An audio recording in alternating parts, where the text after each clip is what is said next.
Welcome to the deep dive. Today, we're diving into quite a fascinating collection of sources, Yeah.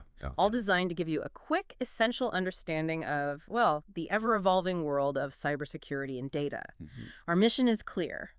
We're going to try and cut through the noise, pinpoint those crucial insights, and maybe uncover some truly surprising facts, things that might reshape how you see your online world. That's right. And what's really striking across these sources is just the sheer scale and, the variety of the challenges that are emerging. Yeah. We're talking about everything from the subtle ways our age is now being verified online, Mm-hmm. all the way to the foundational digital infrastructure that, well, our whole global society runs on. Wow. We'll be exploring how these digital threats aren't just technical puzzles anymore. They're deeply intertwined with our daily lives, our privacy, and even, geopolitical realities. Okay, let's unpack this then. So today we're looking at Google's innovative and maybe a bit unsettling new approach to online age verification. Mm. Also, the shockingly simple methods behind some really high-impact cyber attacks. That's a big one. And the chaotic landscape of cryptocurrency crime, plus some surprising vulnerabilities just lurking in the digital tools we use every single day. Get ready for some genuine aha moments, I think. Should be interesting.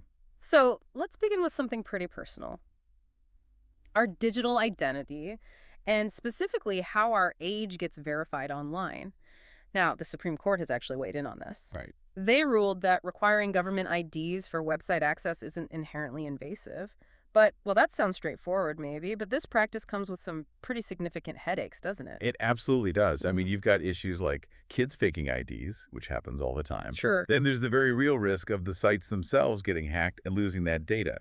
And of course, just a whole lot of general privacy concerns. Exactly. And that's precisely why Google is apparently piloting a remarkably different tactic right now. Yeah, instead of making you upload, say, your driver's license, they're exploring using data they already have in your Google accounts. Like what kind of data? Things like your search history or maybe the categories of videos you've watched on YouTube. They're trying to use that to sort of infer your age. That's certainly a, well, creative use of existing data. So if their system decides a user is under 18, what happens then? Okay, so Google will then apply specific restrictions. This means things like disabling their Maps timeline, Okay. stopping personalized ads, restricting those age-restricted ad categories, and even barring adult-themed apps from the Play Store. Right. And on YouTube. Yeah, on YouTube, they'll turn on digital well-being features, break reminders, maybe go to bed notifications. Okay. And actually, in a more nuanced move, they're trying to prevent repeated access to content that could potentially trigger body image issues. That's quite ambitious. It's a big step towards, I guess, compliance. But how accurate can it be? Well, that's the question, isn't it? It's not perfectly clear how precisely this algorithmic tool distinguishes between, say, a 17-year-old and an 18-year-old. Right. And the legal difference there is huge. Exactly. And if you think Google's got it wrong about your age, you do still have the option to show a government ID or submit a selfie. Selfies. They have their own problems, though. Oh, definitely. A 25-year-old might easily look 15 in a photo and vice versa. It's not foolproof. Yeah, good point. So this Google strategy, it's been tested on YouTube already, and now it's moving to all Google accounts. It feels like the tech industry has been, I don't know, maybe dodging this age verification requirement for a bit too long. You could say that. So these more creative solutions, while maybe not perfect, are certainly a welcome development. They push the conversation forward. But this brings us right to a really crucial related problem. Why storing government IDs, or really any sensitive personal data like that by websites, is just inherently risky, no matter how good the intentions are. This is such a critical insight. And the TAP case study we looked at illustrates it perfectly, if tragically. Right, tell us about that. So, the TAP, it was designed as a women-only dating safety app. To get access, users had to provide both selfies and government IDs. Okay, so high barrier to entry for safety reasons. Exactly. But then a security flaw led to the discovery of an unsecured Firebase storage bucket. Firebase, that's Google's cloud database service, right? So unsecured bucket means... It means it was basically left wide open, Yeah. like leaving a filing cabinet full of sensitive documents out on the street. Not good. What was in it? Driver's licenses, user selfies, and even photos people had shared in comments within the app. Wow. And it didn't stop there, did it? No. A second database was supposedly found, reportedly containing 1.1 million private messages exchanged between members. 1.1 million private messages. That's the report. All told, something like 59 gigabytes of highly sensitive data were stolen and apparently posted online somewhere. That's devastating. What did the company say? Well, the company claimed that only data prior to February 2024 was compromised from an old legacy system. But But journalists reported finding messages as recent as just last week. And crucially, they also admitted that user selfies weren't deleted, citing compliance with law enforcement requirements. so what's the practical takeaway for you, the listener, from this whole T-app mess? It's a stark warning, really. As states and countries increasingly push for ID verification for online access, which they are doing, Right. the risk from apps improperly securing that sensitive data is only going to grow, especially data from dating apps, alternative lifestyle sites, or adult sites. And this kind of data in the wrong hands, it's not just a privacy breach, is it? No, not at all. It can be weaponized. We're talking extortion, severe embarrassment, people losing their jobs. Yeah. And in the most extreme cases, it could even put people's lives at risk. Imagine, private conversations about people who haven't even been charged or convicted suddenly becoming public knowledge. That's terrifying. So the bottom line for users. It really underscores a fundamental principle. Hmm. The only truly effective way to mitigate this specific risk as a user is to think very, very carefully before using any app that requires you to upload sensitive ID documents in the first place. Once it's out there. Once it's on someone else's server, it's a potential target. Full stop. Keeping your systems safe is super important as businesses rely more and more on digital systems, and that's where Turnkey Cybersecurity can really help. Yeah, we're here to help small businesses just like yours make sure they're safe and sound in this crazy world of cybersecurity. And we offer a whole suite of services specifically tailored for you. So that's ensuring CMMC compliance and doing penetration testing. We also run vulnerability scans, and we can help you develop a comprehensive risk assessment. And it doesn't stop there, right? No, it doesn't. We handle incident response, should the unfortunate happen, and we guide you through migrations like GCC. We just want to make sure your transitions are smooth and that you're secure. It's all about peace of mind, right? You focus on what you do best, running your business, and we'll make sure that your digital world is safe and sound. Okay, let's shift gears a bit. Moving from personal privacy to broader organizational vulnerabilities, let's talk about the evolving threat landscape, specifically supply chain attacks. Right. This is a fascinating area because often these attacks are described as low-tech, but they can have an incredibly high impact. That's absolutely true. Supply chains are consistently identified as, well, the weak spot that sophisticated hacking groups are ruthlessly exploiting. Like that group Scattered Spider. Exactly. Scatter Spider is a prime example. They're known for attacks on major U.S. insurance firms like Aflac, Philadelphia, Erie, and even big British retailers like Marks and Spencer. They really specialize in these supply chain breaches. And how do they typically do it? Is it super complex? Actually, no. Their preferred method is primarily social engineering, usually targeted at the victim's supply chain partners. Often they focus on outsourced help desks, the very people designed to assist users. The human element. Precisely. And now they're even broadening their scope.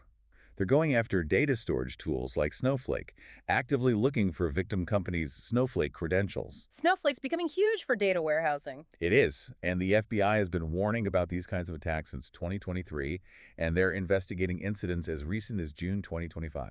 What's really remarkable here, though, is how these attacks are described. You said very low tech. Yeah, mostly social engineering and phishing against human help desks.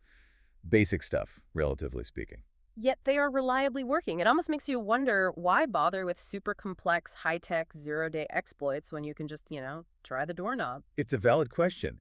Google's Mandiant division reports these hackers might be in a temporary hibernation after some UK arrests, but realistically, that's unlikely to last long. So the warning for businesses. It absolutely highlights a critical vulnerability many organizations overlook. If your company isn't rigorously testing the security of both your internal and your external help desk operations, well, you could easily be the next victim. Right. And speaking of hidden threats in plain sight, what about browser extensions? Those little programs we add to Chrome or Firefox or whatever. Yes. Widely used, often incredibly useful, but notoriously insecure. Okay, so we know they can be risky, but now there's a new AI-related threat. There is. What's fascinating and a bit scary here, is that a malicious browser extension could actually inject its own AI prompts into generative AI tools. Like ChatGPT, Gemini, Copilot, Claude. Exactly. The security firm LayerX has already demonstrated this is possible. So what's the implication? Well, imagine if your company's large language model, the LLM, is processing sensitive company data. If you also happen to have a malicious browser extension installed, Uh-oh. that extension could potentially siphon off that data. It could very easily end up in places like Beijing or Moscow without you ever knowing. That's a huge blind spot. And the threats, they're getting nastier too, right? Ransomware gangs aren't just locking systems anymore. No, they're escalating their tactics significantly. System lockouts still happen, about 52% of the time according to one survey, and data destruction in 63% of cases. Which is bad enough. Absolutely. But now, almost half, 47%, reported attackers threaten to file regulatory complaints against their company to basically report them to the authorities for supposed violations. Wow, weaponizing compliance. Exactly. And even worse, a significant 40% received actual physical threats. Physical threats. This raises a really profoundly disturbing question for businesses. We're talking Direct threats against family members. Yeah. Attackers are clearly doing their homework. They know where executives live, where their families are, even where their kids go to school. That's just terrifying. A whole new level of extortion. It truly is. And another growing concern is the deliberate weaponization of open source software. How does that work? Hackers are actively contributing to popular open source projects, the kind used by millions of developers worldwide. But they're subtly adding backdoors or data exfiltration capabilities right into the code. So hiding malware in plain sight within trusted code libraries. Precisely. One group scanning these projects found an astonishing 845,000 pieces of malware embedded in various open source libraries. 845,000. That's the number reported. So this means anyone using AI to generate code or downloading anything from places like GitHub or other public repositories needs to scrutinize that code with extreme care against their own internal security standards. You really can't just trust it implicitly anymore. And the real-world consequences of these cyber attacks are becoming dire, particularly in healthcare. Yes, tragically so. We're seeing multiple medical practices, especially in rural areas where they might be the only healthcare option for miles. Oh, no. They're permanently shutting down after cyber attacks. Yeah. Simply because they don't have the money, the financial resources to recover. That's a direct impact on people's access to essential care. And then there's this group the FBI is warning about, the COM. Right. This isn't a single organized group like, say, Scattered Spider. It's described as a loose affiliation, maybe thousands of hackers and various miscreants. Okay. What do? They launch cyber attacks primarily to steal money and information. They engage in ransomware, swatting, which is making dangerous false reports to emergency services. Right, sending SWAT teams to innocent people's houses. Exactly. Also extortion and even, in some cases, kidnapping. Kidnapping. Who are they targeting? Their targets are typically underage kids, often girls, and the reports say they threaten to do truly evil things. It's an incredibly difficult problem for law enforcement to tackle because the group is so decentralized and large. Just awful. A truly distributed threat. Okay, now let's step into what really feels like the Wild West of our digital age. Cryptocurrency security. Ah, yes. Buckle up. We're seeing record-breaking crypto crime, aren't we? The numbers are staggering. They really are. Over $2 billion stolen in crypto just this year so far. And the updated number, getting close to the end of June, is probably nearer $2.5 billion. $2.5 billion. How does that compare? That makes it 17% higher than the previous record year, which was 2022. And interestingly, North Korea is implicated in a large chunk of this, including the recent Bybit hack. And it's not just the big exchanges getting hit, right? Personal wallets are an issue, too. They're becoming a much bigger problem, yeah. Mainly because the security on individual wallets is often quite low. Frankly, people don't always know how to secure them properly. Makes sense. But what's really alarming are these low-tech physical attacks you mentioned earlier. Right, the so-called wrench attacks. Yeah. It's grim, but hackers are resorting to actual physical kidnapping and extortion. Literally threatening people with violence. Yes, threatening victims with physical harm, like with a pipe wrench, to force them to unlock their phones and give up access to their crypto wallets. Is this actually happening? We've seen a recent case where one victim lost $500,000, $500,000 in crypto this way. That is absolutely terrifying. The risk isn't just digital anymore. And beyond that, the digital vulnerabilities seem to be everywhere in crypto. Pretty much. We've seen colossal losses from specific hacks just recently. DMM lost $300 million. 0x saw $230 million stolen. Rating Capital, $50 million. Bing X, $40 million. The list goes on. And smart contracts. They were supposed to be secure, weren't they? Well, they're essentially self-executing contracts written in code, but that code can have flaws, and those flaws have been devastatingly exploited. Like what? We've seen the Dow attack, which lost $60 million way back. The Parity Wallet issue cost $150 million. Numerous flash loan attacks exploit temporary pricing differences. The Ronin network hack was $600 million. Order Finance lost $200 million. Massive numbers. And wallet breaches themselves have a long history. Oh, yeah, it goes all the way back to 2014 with Mt. Gox. They lost 850,000 bitcoins. Which today would be worth billions. Billions, easily. And there have been other huge ones. $500 million here, $600 million there. And let's not forget exit scams. Right, where the creators just disappear. Exactly. They pump up the value of their new coin, get everyone excited, then suddenly dump all their holdings. The market crashes, and all the investors lose everything. So, boiling this all down, what's the crucial takeaway for you, the listener, if you're thinking about or already investing in crypto? Okay, number one, unlike your bank account, there is generally no insurance for crypto losses. If it's gone, it's usually gone. FDIC doesn't cover Bitcoin. Not even close. And particularly under the current administration, it remains far less regulated than traditional finance. So when these attacks or scams happen, you are highly likely to lose your money, or at the very least lose access to it, because withdrawals are typically frozen immediately. And even if the exchange or someone tries to make things right, Even if they attempt to make you whole, it's often only a partial reimbursement. Maybe 30 or 40 cents on the dollar, if you're lucky. And it's certainly not instant. It can sometimes take months, even years. plus the bad actors are hard to catch. Very. Many of the scam artists operate from countries that aren't exactly friendly to the United States, making investigation and prosecution incredibly difficult, often impossible. So the absolute key takeaway. Cannot stress this enough. Truly understand the exceptionally high risks involved. Do not invest anything that is more than you can comfortably afford to lose completely. Sound advice. And we just saw another example with CoinDCX, right? Yeah, the CoinDCX breach. They confirmed a loss of $44 million in crypto. They say it was due to an internal account compromise, and they claim no customer money was stolen. Okay, but But it still raises serious questions about the company's overall security and, frankly, its solvency. Despite their claims, they have funds to cover it. it just highlights that you are entirely counting on that company doing a perfect job protecting your money. And being both willing and able to make you whole if something inevitably goes wrong. It's a big leap of faith. Okay, let's elevate our perspective now.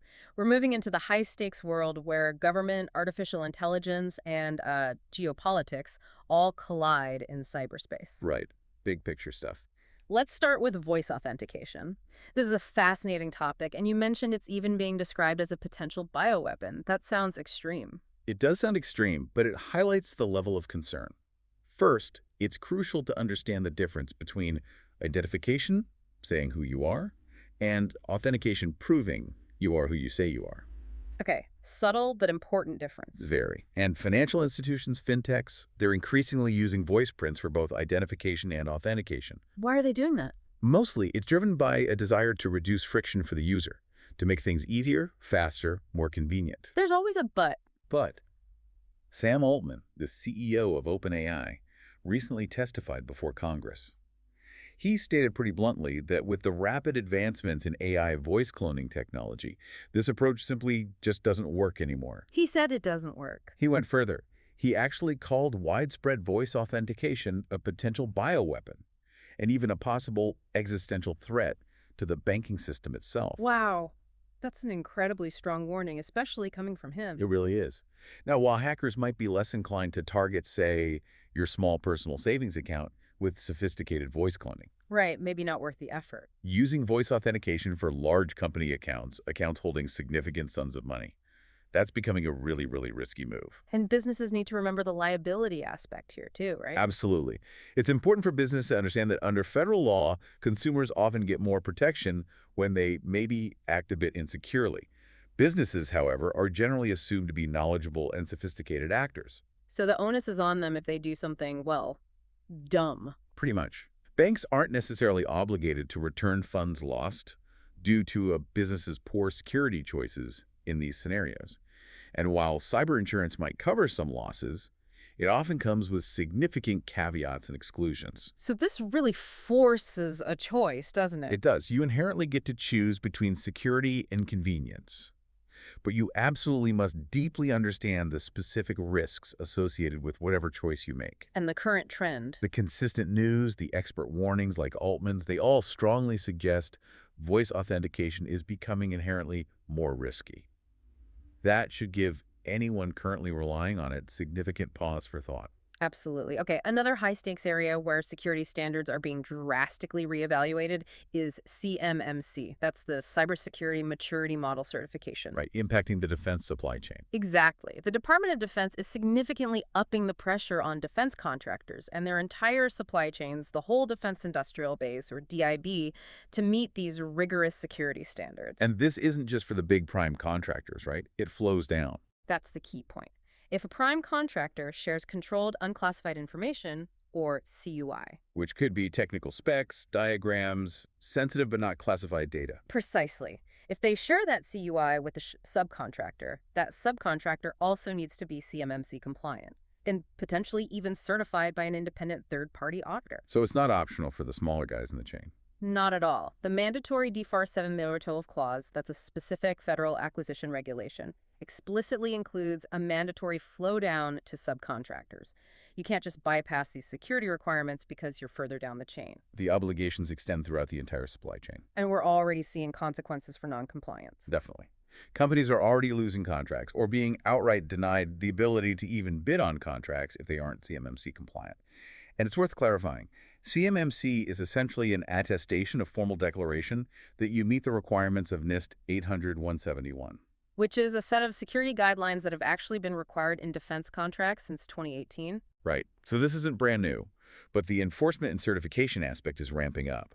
We've even seen the Justice Department take action against non-compliant organizations under the False Claims Act. Like who? Examples include the University of Pennsylvania, which settled for millions. Georgia Tech is apparently still fighting the case. And Morse Corp, a smaller company, settled for around $5 million. These settlements often involve costly ongoing monitoring and commitments to improve security. So just using the prime contractor's secure system, like their SharePoint site, isn't enough for a sub?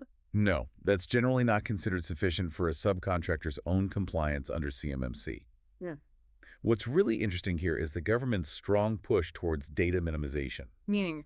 Basically, don't share CUI if it's not absolutely essential for the subcontractor to do their specific job. Can you give an example? Sure.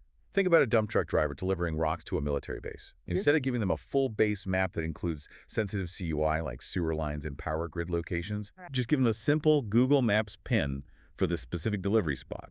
It requires rethinking workflows, but it reduces risk. Makes sense. So the bottom line for subcontractors. The message is crystal clear.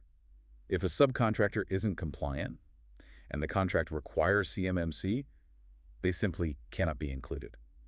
We've heard of companies being denied the ability to even see contract specifications because they weren't CMMC compliant yet. Wow. So it's a barrier to entry now. It is. It's definitely a journey for many organizations, especially smaller ones.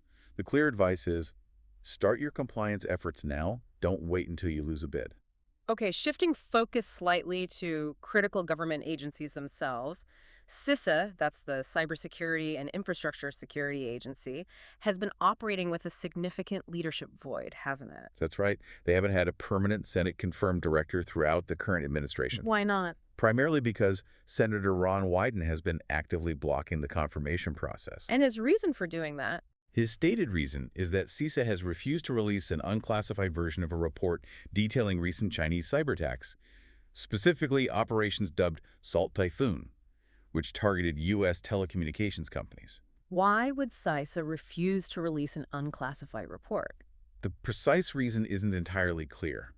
Speculation ranges, but many assume it's perhaps to protect the guilty somehow, or maybe avoid revealing certain methods or capabilities, even in an unclassified format. So where does it stand now? Well, CISA has recently indicated it will release the report, and Senator Wyden has stated that once the report is released, a director can finally be confirmed. which is important because... Because running such a critical agency, Hmm. responsible for protecting national infrastructure from cyber threats, without a confirmed director providing stable leadership, Mm. well, it's certainly not an ideal situation for national security. Okay, another really compelling geopolitical issue that highlights how interconnected everything is digitally. Data sovereignty. Right. The idea that a nation's data should be subject to its own laws. Exactly. But for many countries, this is proving to be somewhat of a myth, isn't it? Especially when dealing with U.S. tech giants. That seems to be the emerging reality. There was a recent French Senate hearing focused on data sovereignty. And during that hearing, Microsoft openly admitted something quite significant. What did they admit? They acknowledged that data belonging to French citizens, even if stored within France, might still be delivered to U.S. authorities under U.S. law, like the Cloud Act, Without telling the French authorities. without necessarily notifying French authorities, and certainly without needing their permission. So Microsoft is kind of stuck in the middle here. They're definitely in a bit of a pickle. As a U.S. company, they're bound by U.S. laws, but they also operate extensively in the EU, where they face potentially staggering fines under GDPR if they violate EU data protection laws. It's a legal tightrope. And other countries are noticing this. Oh yeah, countries like Canada are watching these hearings very closely and realizing that if they heavily rely on platforms from Microsoft or Amazon or Google, their claims of true data sovereignty are effectively, well, a total myth. And this applies across the board. Corporate data, government data. Yes, corporate, government, even sensitive military data hosted on these platforms could potentially be accessed by U.S. authorities. So what's the alternative for these countries if they want real sovereignty? The only truly viable option is to develop and use their own sovereign country clouds. Think OVH in France, or perhaps IaaS providers in Germany. But are those as capable? Often, they're more limited in scope and capability compared to the hyperscalers like AWS, Azure, or Google Cloud. So to access essential, widely used services like Microsoft Office 365, many countries find themselves effectively forced to use the Microsoft Cloud, despite these acknowledged sovereignty issues. So countries are realizing their laws might be ignored. They're definitely starting to wake up to that reality. But interestingly, we haven't really seen major fines levied against these tech giants, specifically for these cross-border data access issues yet. It's an evolving situation. Okay, on a different but equally critical physical infrastructure front, undersea cables. The lifelines of global communication. Exactly. And the report suggests many of these vital undersea cables, pipes, and conduits that carry global communication and energy are, maybe surprisingly, horribly secured. It's surprising because for a long time, physically compromising them was considered sort of off-limits in international relations. Plus, they're inherently difficult to protect, being deep underwater across vast distances. But that thinking is changing. It seems so. There's increasing evidence suggesting attacks are happening. There was one incident involving a suspicious Russian ship floating directly above an undersea cable, just minutes before it was mysteriously damaged. That's hardly a coincidence, a clear red flag. Absolutely. As a result, the U.S., Australia, Japan, and India, the Quad countries, are now actively collaborating to try and improve the security of this vital infrastructure, Where are they focusing? particularly in areas like the Baltic Sea, which has unfortunately become something of a hotbed of attacks recently. And what kind of security measures are possible? Well, the UK, for example, has deployed advanced underwater robots. These can apparently stay submerged permanently and are equipped to disarm bombs or other sabotage devices they might find attached to cables. Wow, underwater bomb disposal units. That highlights the seriousness. It really does. It's crucial given our almost total global dependence on these cables for nearly all internet and phone communication. Unfortunately, closer to home, there was some concerning news about a U.S. project being canceled. Yes, a critical project called Cybersecurity. It was run out of Lawrence Livermore National Lab, contracted to the Department of Energy. What was its focus? Advanced threat hunting, specifically looking for threats targeting U.S. critical infrastructure. And it was just canceled. Apparently so. It's currently unclear exactly what intelligence or warnings will now be missed regarding, say, potential Chinese or North Korean threats to our essential infrastructure, power grids, water systems, etc.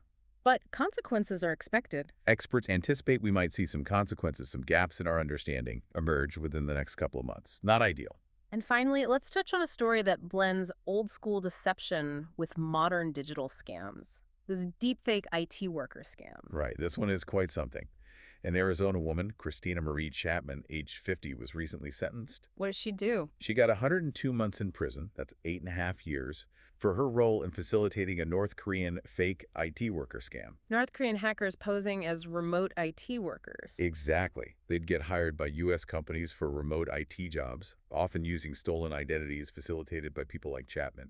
They'd then have access to company systems, steal data, and funnel their salaries back to North Korea. How much money did this specific operation make? This particular scheme generated a staggering $17 million. And when authorities searched Chapman's house, they found literal racks of laptops, each one labeled with the name of a different company she was helping to scam. Unbelievable, like an assembly line for fraud. Is the scam over now that she's caught? That's the scary part. No.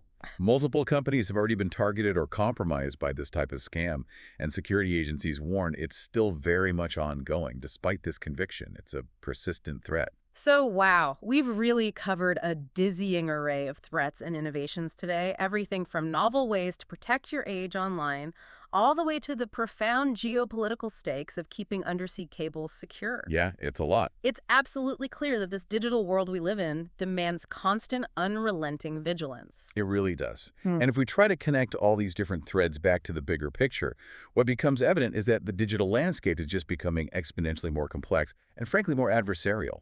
The traditional lines we used to draw between, say, personal privacy, corporate security, and even national defense, those lines are blurring at an unprecedented rate. They really are converging. And this convergence makes critical thinking, really questioning what you see and use online, understanding the risks involved, and adopting proactive risk management more vital than ever before for individuals, for companies, for governments. Absolutely. Okay, so here's a truly thought-provoking part for you, our listener.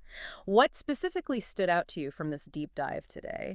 Take a moment, maybe after this, to consider how these insights might fundamentally change your approach to your own online privacy. Or maybe inform your company's security practices. Right, or even just reshape how you interpret global events when you see them reported. The question really is, how can we, as committed learners in this space, transform this crucial knowledge into tangible, actionable steps Steps to stay safer and smarter. in this rapidly, constantly evolving digital landscape? Something to think about.